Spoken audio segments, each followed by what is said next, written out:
हरि ओम नमो भगवते वासुदेवाय। श्री ओम नमो भगवते वासुदेवाय। अथ तीसरे अध्याय का महत्व।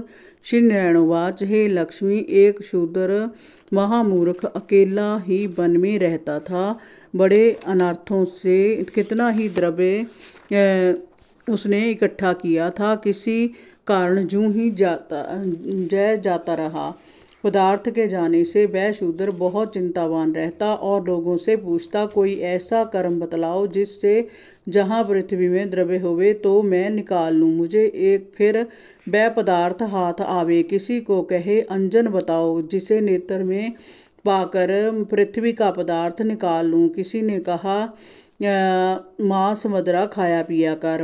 वही खोटा कर्म करने लगा, चोरी करने लगा। एक दिन धन का लालसा से चोरी करने गया, रास्ते में चोरों ने मार दिया। इस मृत्यु से मरकर प्रेत की जून पाई। वह एक बट के वृक्ष पर रहता था। वह वहाँ बड़ा दुखी हुआ, हाय हाय का रुदन करता और विलाप करता, ऐसे हाहाकार करता रहता कि ऐसा भी होवे मेरे कुल में जो इस अतम देश से छुड़ावे। ऐसे हाहाकार करते करते बहुत दिन बीते।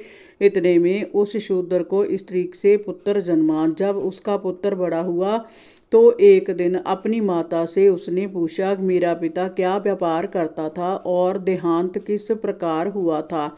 तब उसकी माता ने कहा, बेटे, तेरे पिता के पास पदार्थ बहुत था, सो यूं ही जाता रहा। वह धन के चले जाने से बहुत चिंतावान रहता। एक दिन वन को गया कि किसी का धन चुरा लाऊंगा। मार्ग में चोरों ने मार डाला। तब उसने कहा, हे माता, उसकी गति कराई थी। तब माता ने कहा, नहीं कराई। फिर पूछा, हे माता, उसकी गति करानी चाहिए। उसने कहा, भली बात है। तब वह पंडितों से पूछने गया। जाकर प्रार्थना करी, हे स्वामी, मेरा पिता एक दिशा में जाकर मृत्यु हुआ था, उसका उपाय कृपा कर कहिए जो उसका उद्धार होवे। तब पंडितों ने कहा, तू गया जाकर उसकी गति करा, तब तेरे पितरों का उद्धार होगा। तब उसने आज्ञा मानकर माता की आज्ञा लेकर गया को गमन किया।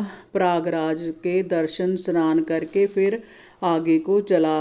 रास्ते में एक वृक्ष के नीचे बैठा। वहाँ उसको बड़ा भय प्राप्त हुआ। जय वही वृक्ष था जहाँ उसका पिता प्रेत योनि में प्राप्त हुआ था। उसी जगह चोरों ने उसको मारा था। तब उस बालक ने अपना गुरु मंत्र पढ़ा और एक उसका और नियम था कि जय वह एक अध्याय श्री गीता जी का भी नित्य पाठ किया करता था। उस दिन उसने उस वृक्ष के नीचे बैठकर श्री गीता जी के तीसरे अध्याय का पाठ किया। उसके पिता ने प्रेत की जोन में सुनने से उसकी प्रेत देह छूट गई। देवदेव पाई स्वर्ग से विमान आए। वह विमान पर चढ़कर उसके सामने आया, आकर आशीर्वाद दिया और कहा, हे पुत्र, मैं तेरा पिता हूँ जो मरकर प्रेत हुआ था। इस तेरे पाठ श्रवण करने से मेरी देवदेह पाई है। हरि ओम नमो भगवते वासुदेवाय। श्री ओम नमो भगवते वासुदेवाय।